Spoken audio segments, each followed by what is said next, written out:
Terakhir misalnya usulan dari Maidina, apa nama lengkapnya ini? Ada teman dari ICJR ya. Maidina Rahmawati. Saya mengenal beliau ya, aktif di ICJR.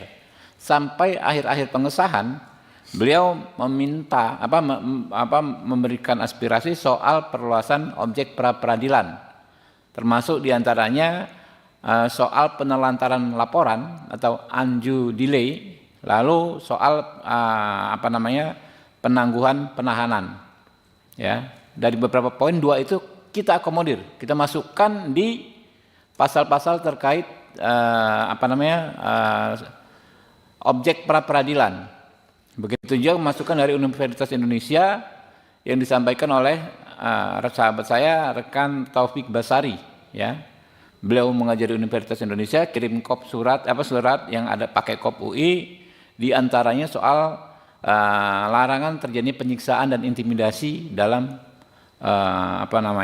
dalam pemeriksaan. Itu kita masukkan, ya. Tapi prinsipnya ya 100% lah ya, mungkin 99,9% KUHP baru ini merupakan masukan dari masyarakat sipil, ya. Terutama adalah penguatan peran advokat dan hak tersangka sebagai mekanisme untuk mengontrol agar aparat penegak hukum tidak melakukan kesewenang-wenangan, ya. Jadi itu yang soal soal pencatutan, ya. Nah, kemudian ada ini beredar nih, ya, semacam poster di media sosial yang isinya tidak benar, ya.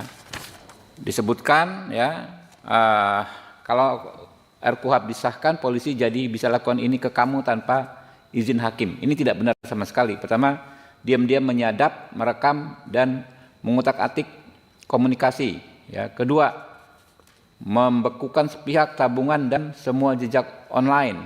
3, mengambil HP, laptop, dan data, ya, tanpa izin hakim, ya. Keempat, menangkap, melarang meninggalkan tempat, menggeledah, bahkan melakukan penahanan tanpa konfirmasi tindak pidana. Ini hoax, benar hoax, ya.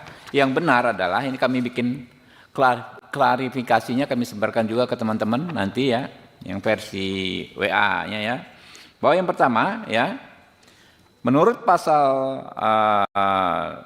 135 ayat 2 KUHP baru, ya, soal penyadapan akan diatur secara khusus di undang-undang yang mengatur penyadapan, yang baru akan dibahas setelah pengesahan KUHP baru. Jadi belum ada penyadapan itu, memang ada hak upaya paksa penyadapan, tapi pelaksanaan dan pengaturan ini akan diatur dengan undang-undang tersendiri soal penyadapan yang akan dibahas kalau KUHP-nya sudah disahkan. Nah, tapi secara umum, ya, saya komunikasi lintas fraksi di Komisi 3, ada Pak Nabil, ya, fraksi Nasdem, Pak Bimantoro, fraksi Partai Gerindra, ya. Semua fraksi menyadari bahwa penyadapan itu harus diatur secara hati-hati dan harus dilakukan dengan izin pengadilan.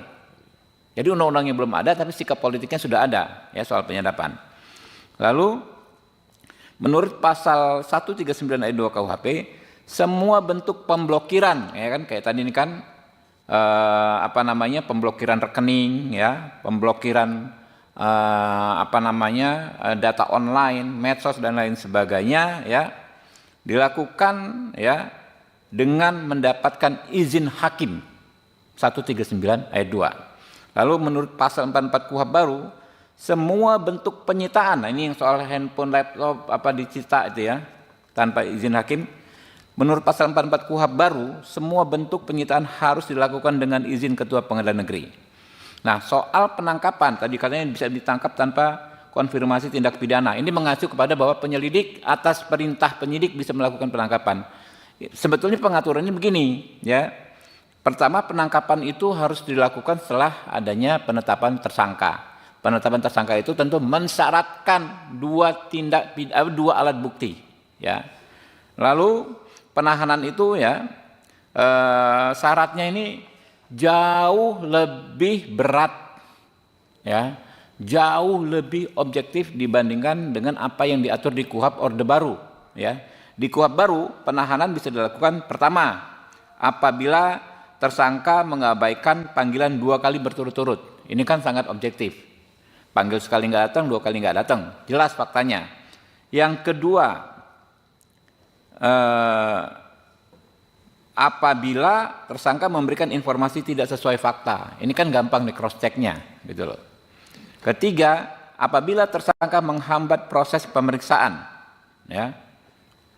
Keempat, kalau menghambat proses pemeriksaan ini kan jelas sebuah tindak pidana, namanya obstruction of justice, ya.